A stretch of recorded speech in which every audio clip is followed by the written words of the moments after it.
Winter camping ulit kami mga ka-berks. Nag 3 nights kami dito. Yan. Yan. Ang dami.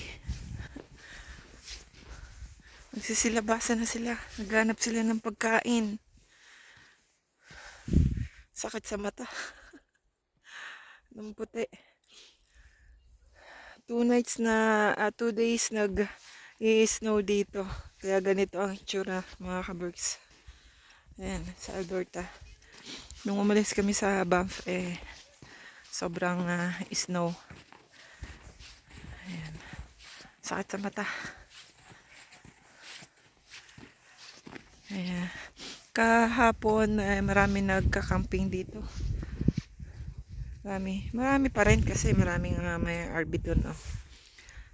May mga tent din. Nung dumating kami ng gabi, meron dito sa harapan namin. Umalis na. Doon meron. Umalis na rin. Halos nag-overnight lang sila. Ayan. So, ito yung setup namin. Kaka-breakfast lang namin. Ayan.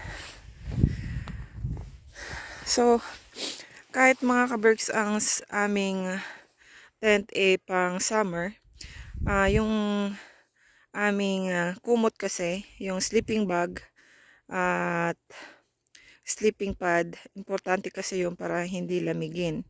So, 2 sleeping bag ang aming dala. Kaya sobrang init. Yung pinaka-ibabaw namin sa kailalim, yun yung pang winter talaga namin. Pang minus, below freezing. Yun. Tapos, yung panloob, yun yung medyo masarap ang loob. Kasi, hindi siya synthetic, cotton siya, kaya mainit. Yan. Hindi ko ma-videohan dahil nandiyan yung mga pagkain namin. Ayan. Pero nakita nyo na yon dahil madalas kami mag-camping. Yan. So, yan. Ilang beses nyo na rin nakita tong tent ko na second hand ko lang binili sa Amazon. Yan. Yung Columbia. Yan. Yan. Ito yung truck, Forever truck. Columbia. Coleman. Ano ba yan? Coleman. So, yan mga ka-berks. So, nag-survive naman kami.